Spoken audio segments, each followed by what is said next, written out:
What's up, guys? It is 7:51 p.m. New York time on Sunday, August 22nd. So I'm going to upload this to the main platform. I was supposed to put out a video earlier in the day, but got sidetracked. Spent most of the day just kind of watching the storm.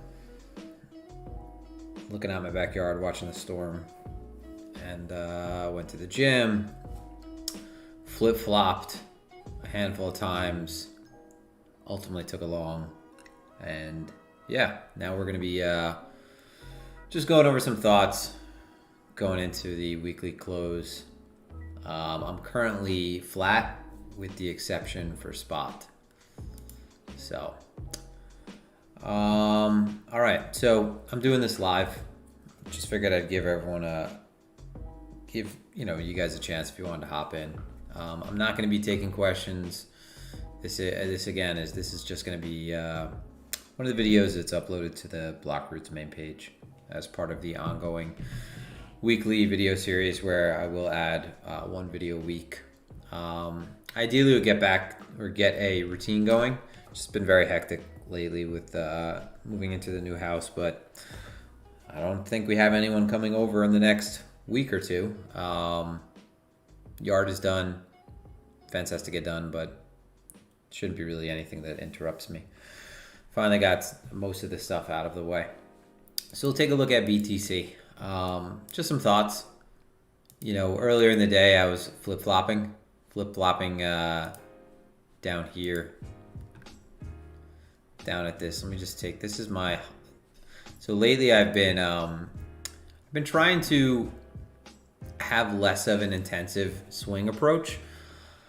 More of a systematic approach to adding to swings, opening up swings, unless we're really close to at or around significant levels. I'm paying attention more now to, the market as a whole has been trending pretty strongly. A lot of times I will look at something like a 20-period moving average for my trending positions or my swing trades, that or something like the hull. So right now I have the hull on, and it's not that it's the thing that influences my decision making. It's just something that shows me, it gives me some, added confidence. Depending on whether we're seeing a crossover, we've, let's say, for example, found support at a significant level. We see a crossover, prices kind of oversold, and we have all those adding up. Then, I think it allows me to have less things to think of, so that I can spend most of my bandwidth for lower time frame trading.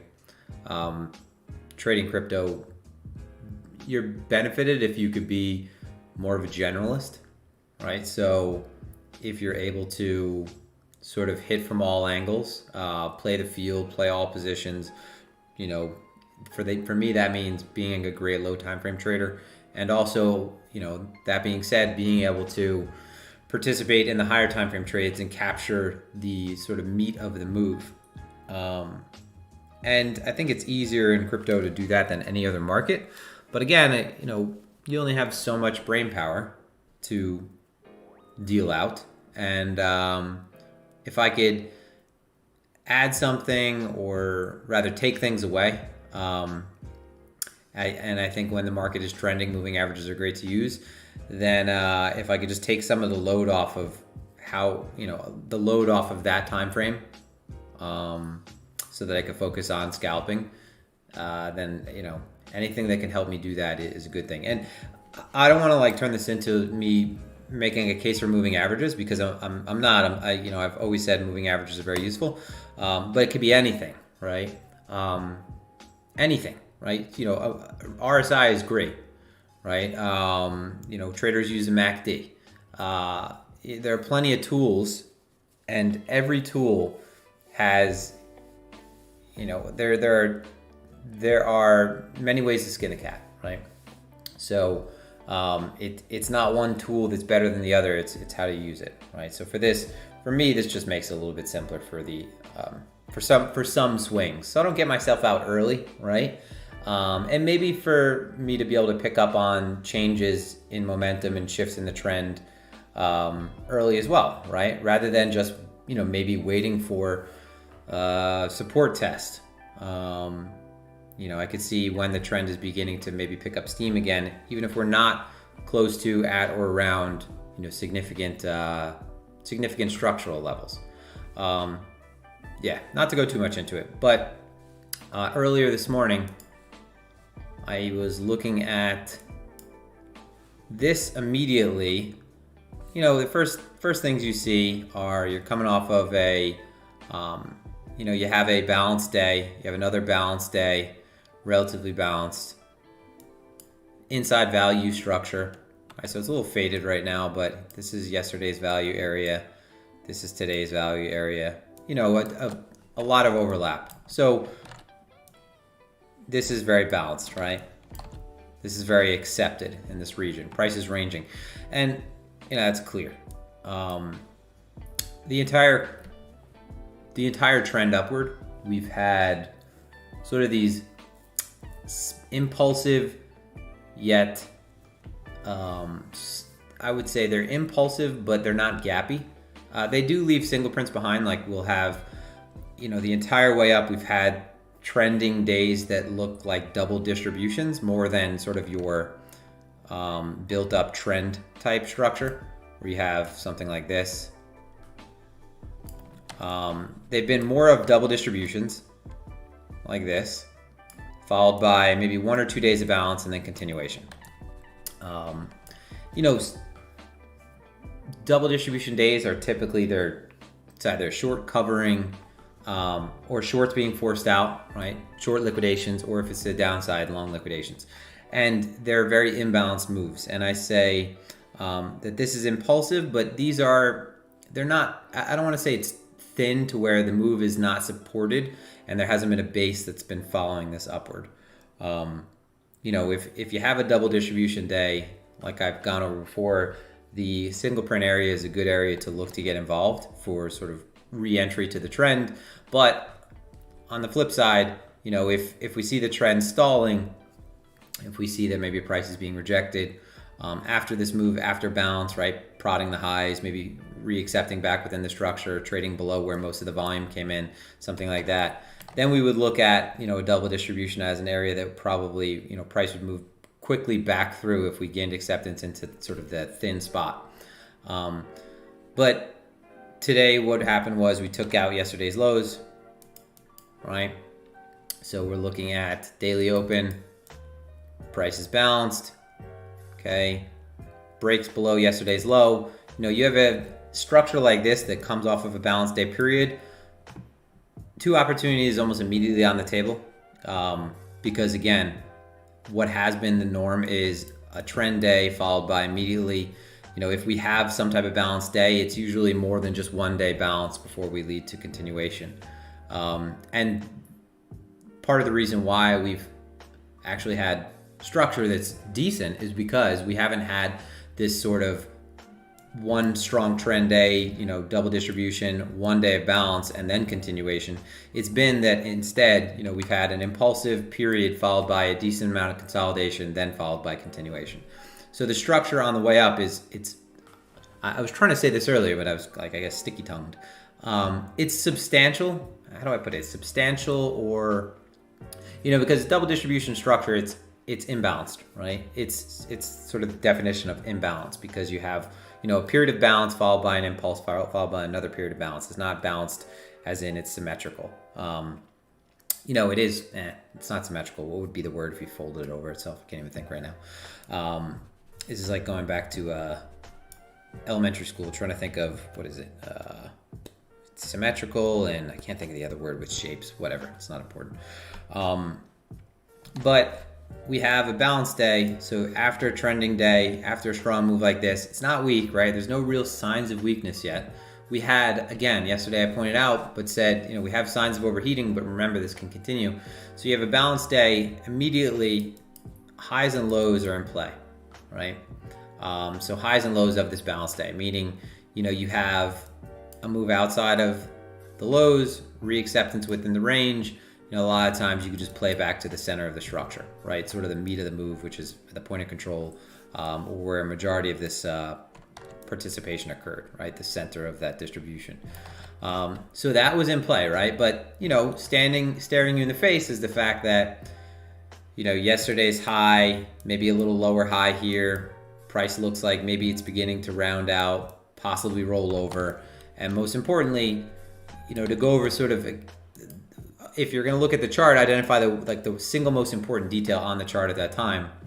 If we're looking at this chart, what is the most important thing, I guess, to focus on, and what is the what would likely lead to a very significant outcome, right? It's this level, right? This higher time frame resistance and significant outcome if we break above that and find acceptance above that. So this is most important thing on the chart, this level.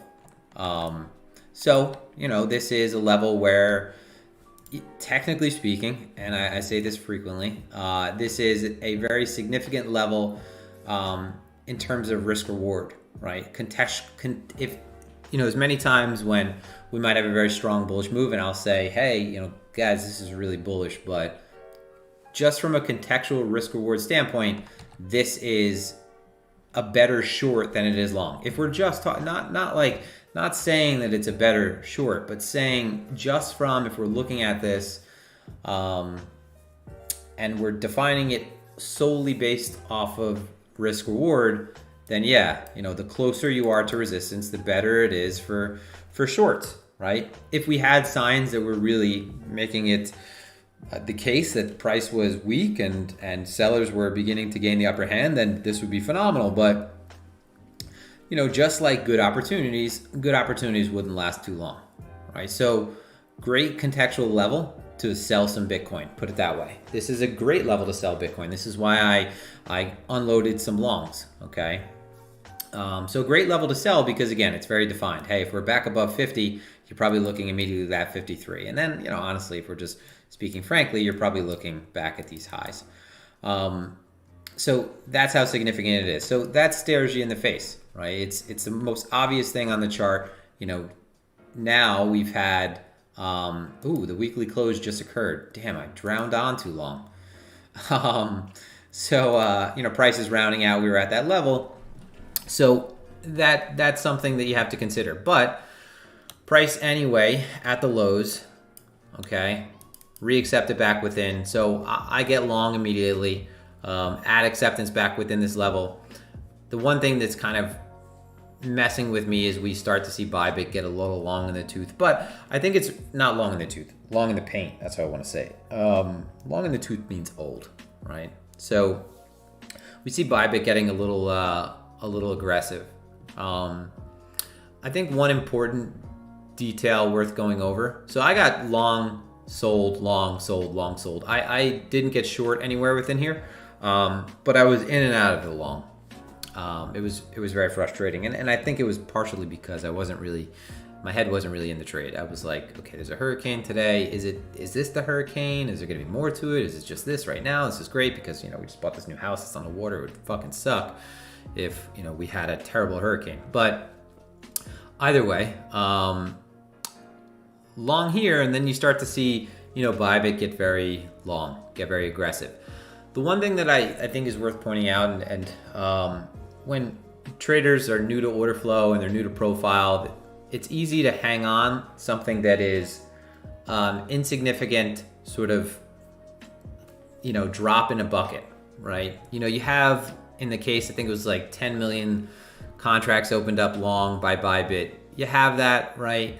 But what's the more important piece of evidence, right? Is it the 10 million longs that open up and can just flush out and price recover? Or is it that, leading up to this point, we haven't seen that in mass, right? So yeah, on the lower time frames, that 10 million contract opening up, if price starts ticking below that, the point is that offers a scalp, all right? So that might offer a scalp for like a $200 rotation, and they close out. Okay, it doesn't have to mean, right, that that is this sort of canary in the coal mine, and that has to drop much further now. The trade setup is still okay. We're reaccepted back within this structure. Keeping in current context and everything leading up to this point, coming from left to right up here, and I just mean literally all the time preceding this. Spot has been very strong. We've seen some level of premium. It was yesterday and the day before. It's been absent since, meaning the futures premium. But for the most part, it's just been a sign of strength, right? So what we don't want to do is I guess the best way to say it is, this is a strong trend. Buying dips is to your benefit. It's almost better to just buy the dip, right, on the evidence that the trend is your friend. Okay, the best way to put it. Instead of looking at a really strong structure that hasn't really shown signs of breaking down yet, and thinking that that maybe that long trapped here is going to change things, right? You'd have to see things really start to add up before you had any kind of break in market structure, right? To get really nervous. And we haven't had that yet. If market structure broke, then we wouldn't need to be then we wouldn't be talking about that, right? But the point is, don't get hyper focused on the tape, right? And thinking it's going to turn the trend. Make sure that you sort of compartmentalize and keep that within its realm of importance, right? If I'm just scalping, okay, this wasn't necessarily a scalp. This would be, an intraday swing almost for me, expecting here and then the highs. If I'm scalping, then I'll get behind this kind of trade, right? If, for example, I don't even remember if that was exactly where it was. I'll get behind on the other side of that buy bit long, right? If we start trading against them, but that's it, right? It's probably just to the next sticky area, because it doesn't do away with the fact that up to this point, price has been showing much more signs of strength than anything else. So I guess don't turn, a $1 issue into a $10 issue. It's just, it's very isolated in that sense. So we bounced around, right? The most important thing to do for me, for any kind of swing where I think I'm going to be holding a longer term momentum play, whether it's an intraday swing or a swing over the course of a couple days, it's honestly just when I have the trade thesis, if it's clean like this, if we have a structural play, like a break outside of yesterday's structure, I have all the evidence that says, okay, we've had this multiple times where you've had a trending day, a balanced structure, price gone on to range for sometimes 3 days, most of the time 2, before continuing upward. If you get the opportunity to long towards the lows, long the lows and just exit the trade if that breaks down. But give it its sort of breathing room.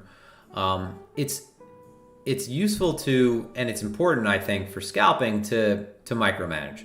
And it's not really micromanaging, it's literally just staying on top of the trade. If my scalp doesn't pay almost immediately, there's no, I'm a lot of times I'm just closing it out. And sometimes I close the scalp out and I reopen it 2-3 times, right? Before I ultimately get paid. What you don't want to do is obviously open the scalp, give it more time, let it go against you, and then turn it into like, oh, this is, this was a scalp, but maybe it's a swing now. With trade setups that are clean, I guess, like this, price is ranging, yes, it's at resistance, but you do have this opportunity to play the acceptance back within the yesterday's range. It's almost better to walk away and place a stop outside of here. Place a stop that is sort of 1 half-hour rotations ATR outside of there, or 2 ATRs outside of there if we're looking at a 30-minute chart. And a 30-minute chart is, $150. All right, so, or today's, the last couple of days have been anywhere from 250 to, I think, 150. Don't quote me on that. We'll look at the chart in a second. But you're almost it's almost better for you to do that, right? Instead of doing what I did, which is come back and forth to it and, micromanage it.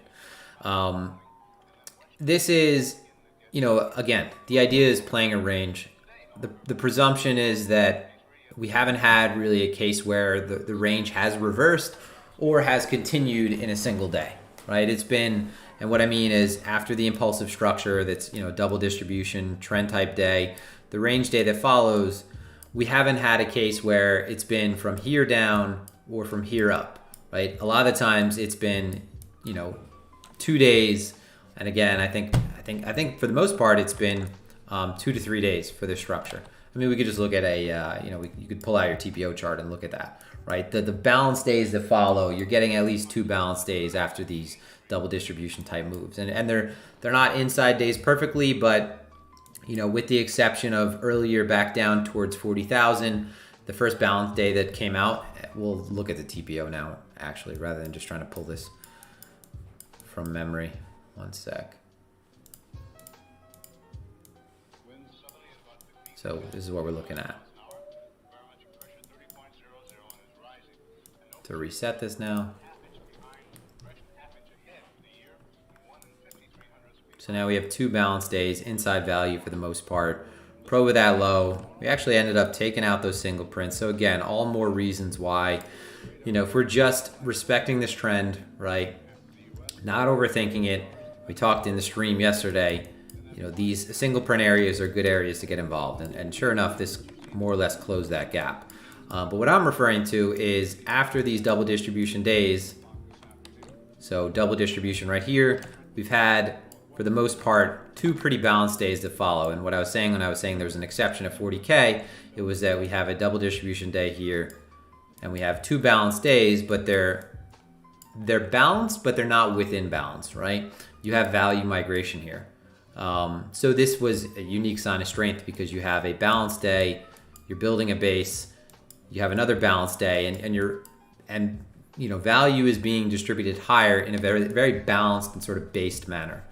I don't mean to say based like that, but it held the structure and created strong structure rather than a very quick move. So these moves are, I would say these moves are efficient. So put it that way. They're clean, they're efficient, they're building the right kind of structure that you would want to see, that you would want to be confident about, right? If we're looking at this on the high time frame, this is nice, right? This is not like, and very quickly you can see what this is concerning, right? A structure like that is. I mean, even going all the way back here, this, for example, this is concerning.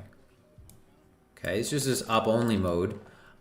Here we've had, retest of the range, retest of prior daily levels, based out twice, right? So those 2 pivots. So that's good, right? That inspires confidence at least. So right now, this is, I wasn't paying attention to where we were. But I mean, if I'm looking earlier, we're looking at, weekend activity it's thinner, right? For the last, couple months, more than a couples technically means 2, right? It's a commonly misused,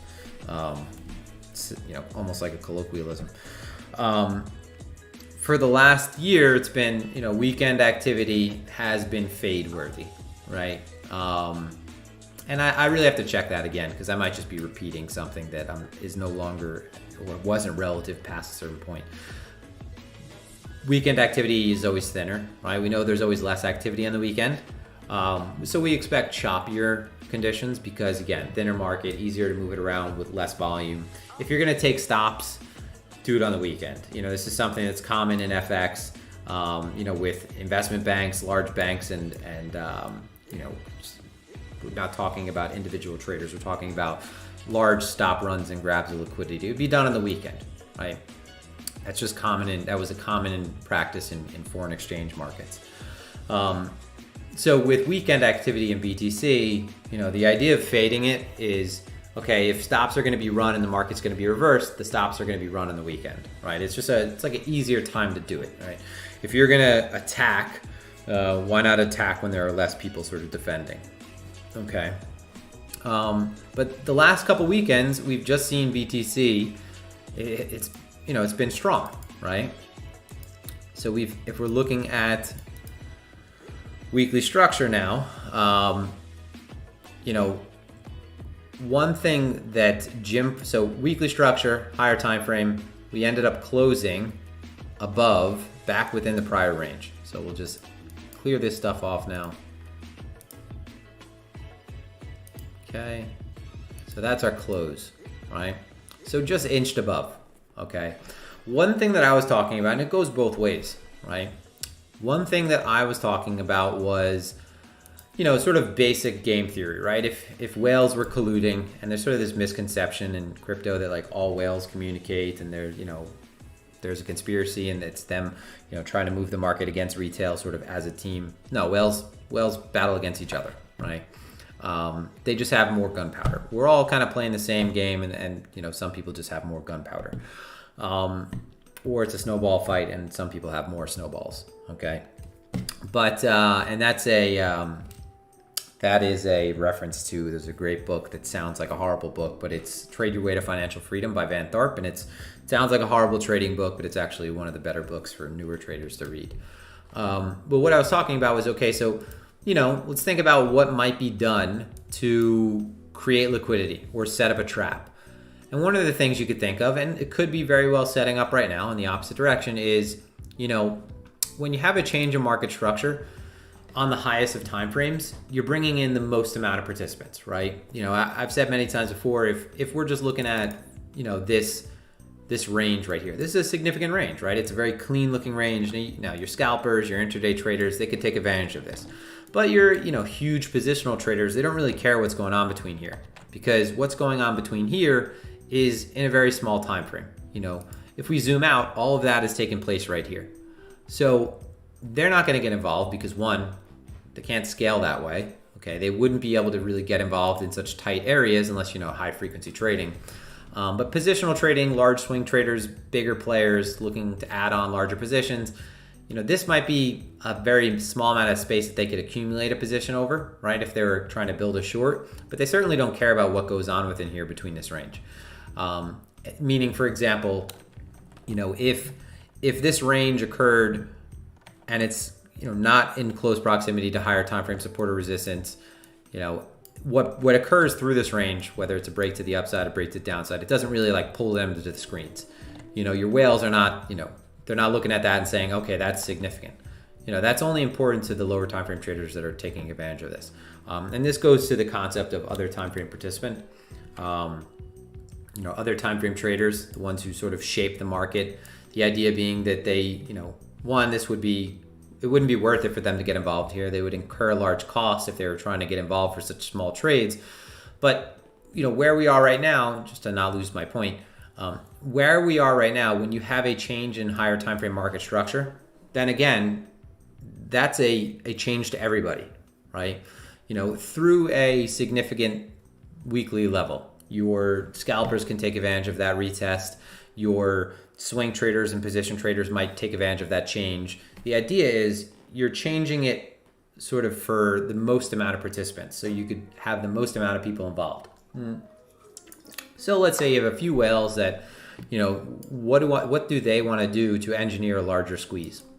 Well, if someone's large enough, maybe they are going to defend this level, you know, leading up to the close. They're going to defend this weekly level so that price closes below here. Okay, and why? Because maybe price closing below there would sort of, to a bit more of an extent, solidify the idea of maybe a complacency bounce or a, you know, lower high.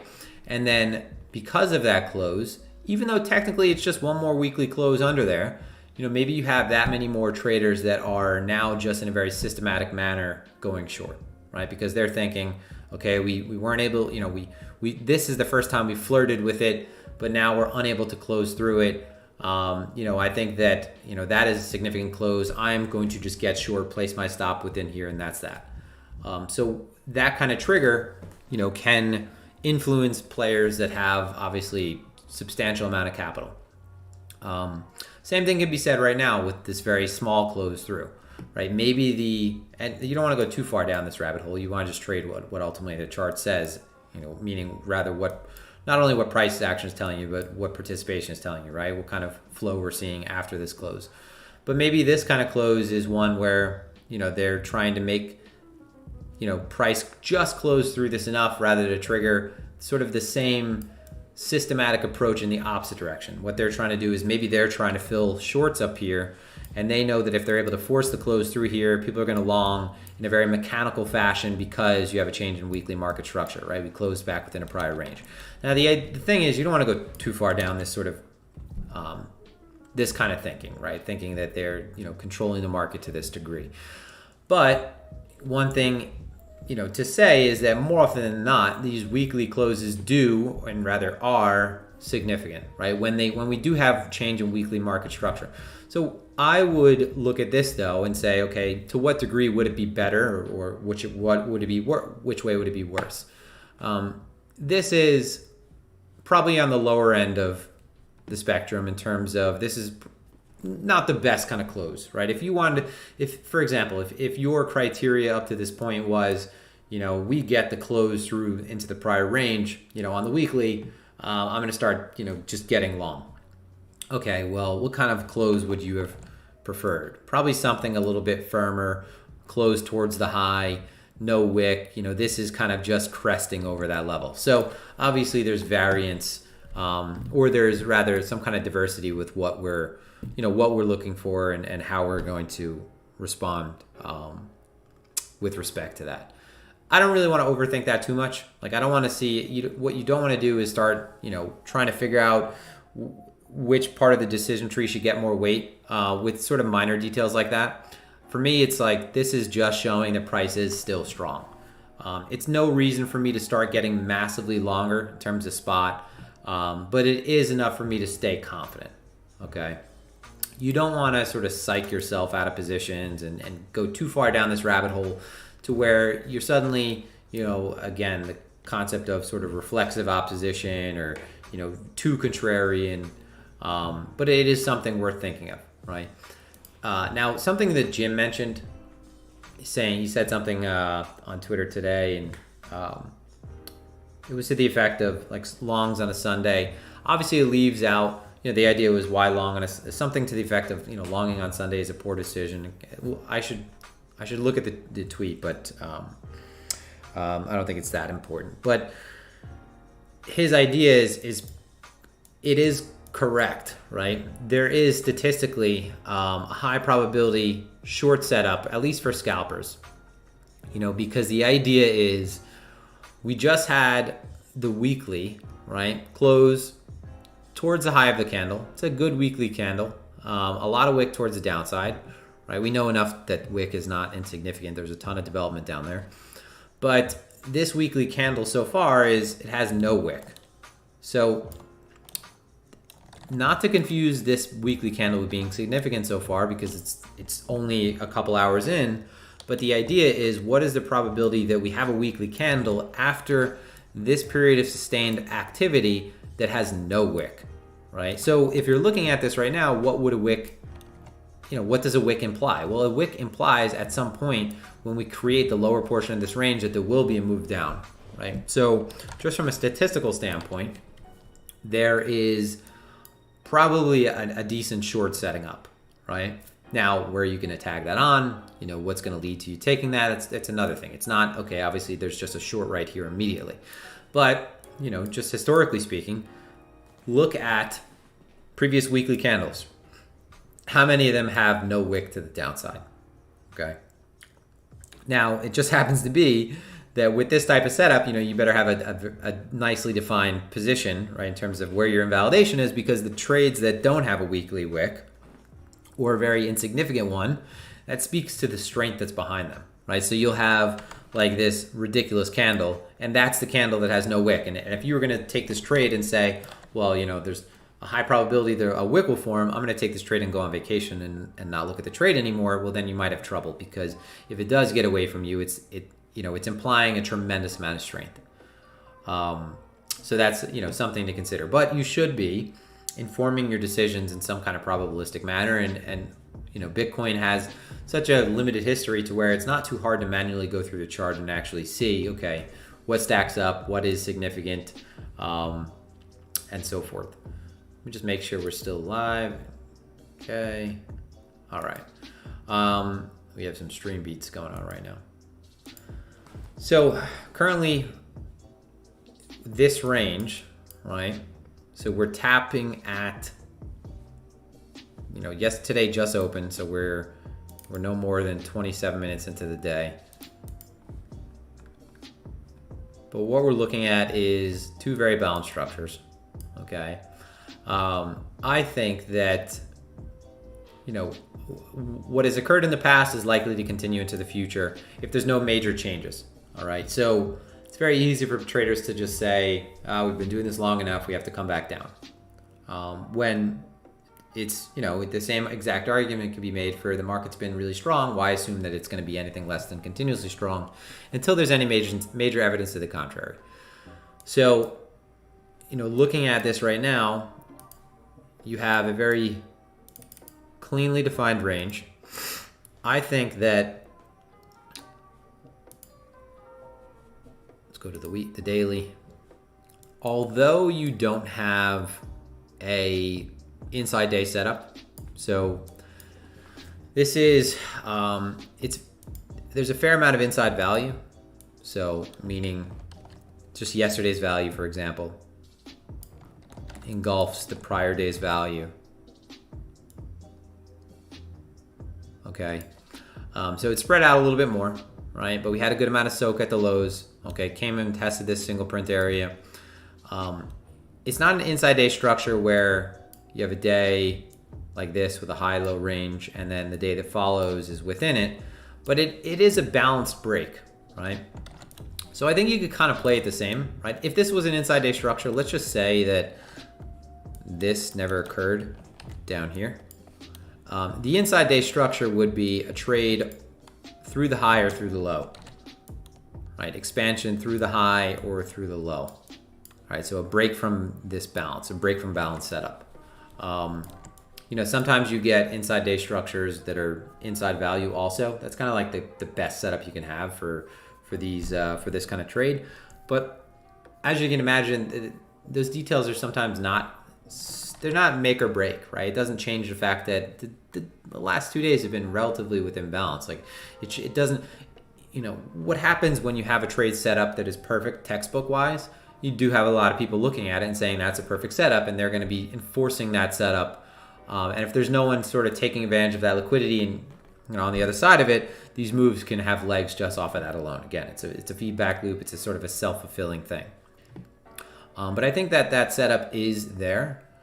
So right now, let's just actually go to see if we can hang out for a little bit before that. So you guys know what happened with Quant Tower, back and forth. I ended up talking to a few guys at prime brokerages for traditional futures platforms, because they have the white label, or they have their product is essentially Quant Tower, but the white label, and they wanted to hear what my complaint was. And Quant Tower, they're not going to say that they're outright wrong, but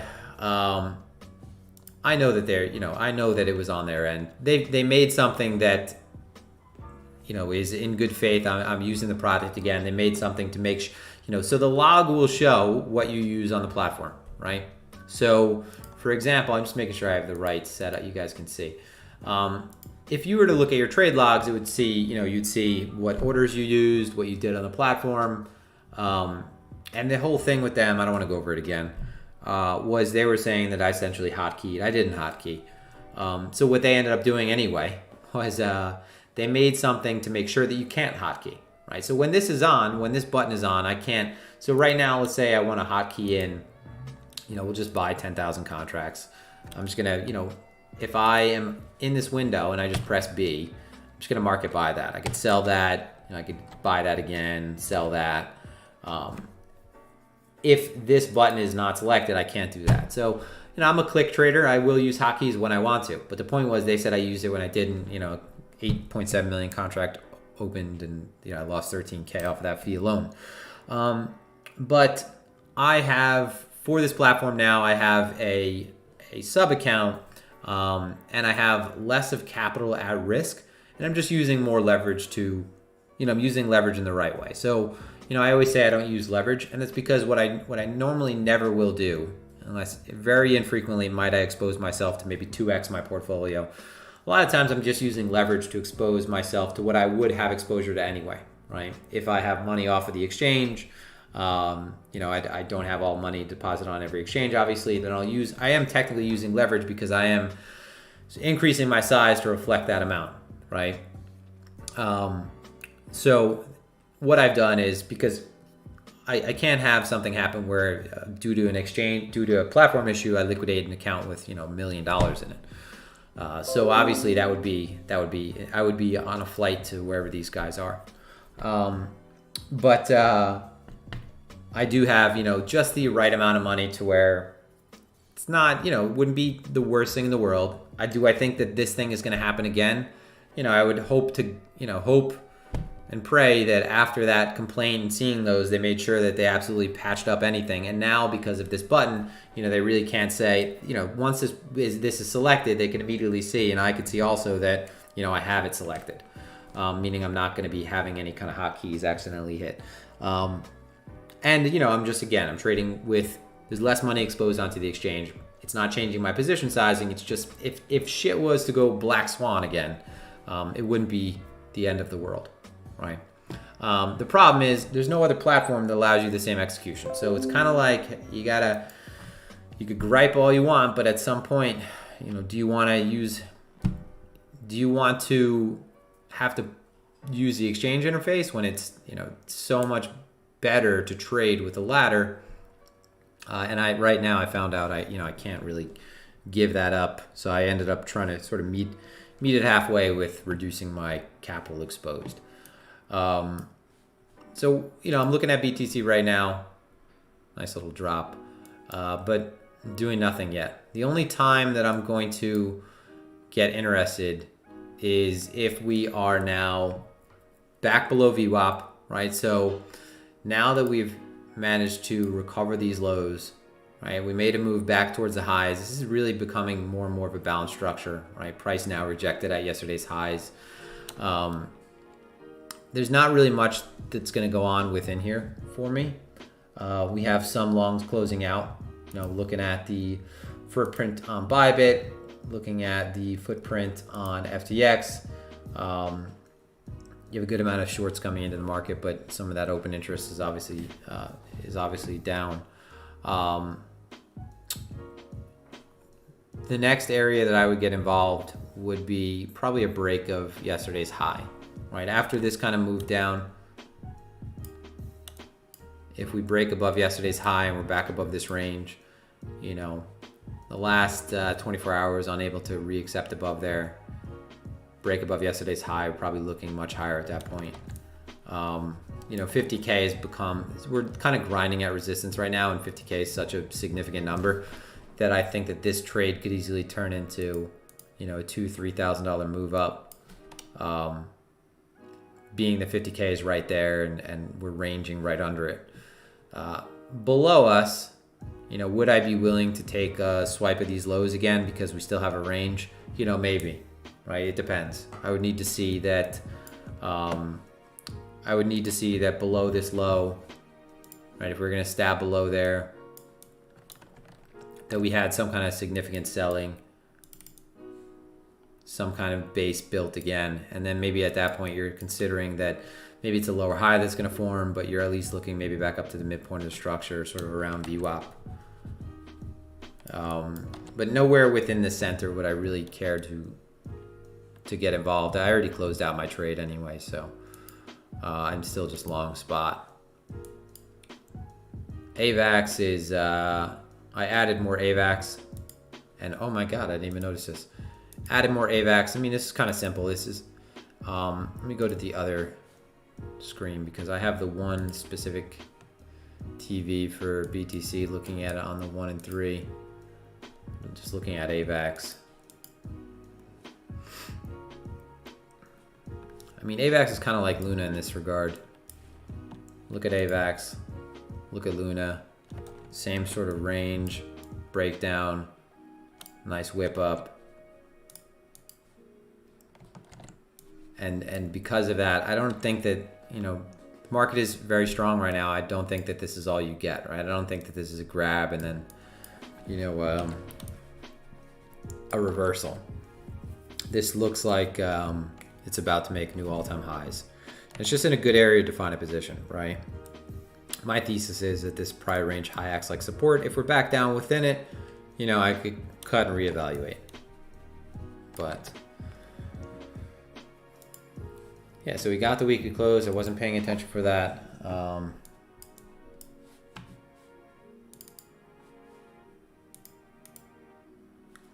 don't know. I mean, it's looking, it still looks strong. It's not like, again, I mean, if we're looking at just 20 period moving average or the hull, that's a 20 weekly. We're back above that. Let's put this on the daily. You know, trend is still intact. So I don't want to, this is mostly for my, by the way, when I was talking about moving averages and that, a lot of the time what this is mostly speaking to is my spot positioning. You know, it's just making that a little bit easier for me to hold on to. You know, and I've obviously I've been in and out on this, but you could definitely chop yourself up more, and I've actually done a really decent job from 32 and above, capturing a lot of this move. You know, I closed out bulk at 44 and then, you know, went to 46, and then I re-added again though, and I managed to get back into a meaningful position.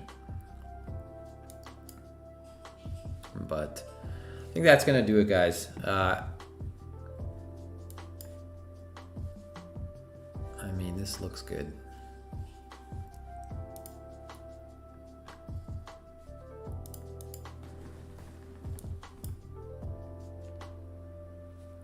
These videos, you know, sometimes I'm gonna have a point to go over and to hit on the entire time. Sometimes it's just gonna be sort of a thought process, you know, riff. This is more of a riff. If we just look at funding right now, basis is, you know, negative on a bunch of exchanges. Funding is still neutral to flat, just flat. There's really no signs of froth. You know, like a day ago we had, or 24 hours ago, we had Bybit trading at about $100 premium to Coinbase, but that's since subsided. Now they're pretty much in line. You know, if we do have a breakup, like I said in yesterday's stream, to 53, and then we're back below this, you know, this range, then, you know, you have to start looking lower, I think. Right? We just want to see ultimately now that if this is true, that we're going to stay back within this range. And that's the whole thing of me saying earlier that you know, there's different types of closes you could, you know, look for, and what would be a good one, what would be a weaker one. Even though it is one, right? We've actually had to close. This is not very, I guess, not as convincing as it would be if we had, you know, a strong move through, or rather if after that close, right? So just go back to, for example, where the session began. Here's the close through the level, and you get, you know, you get a small pop up, but it's not like the market is jumping in at this point. So, all right, guys, that does it though. I will upload this on the platform.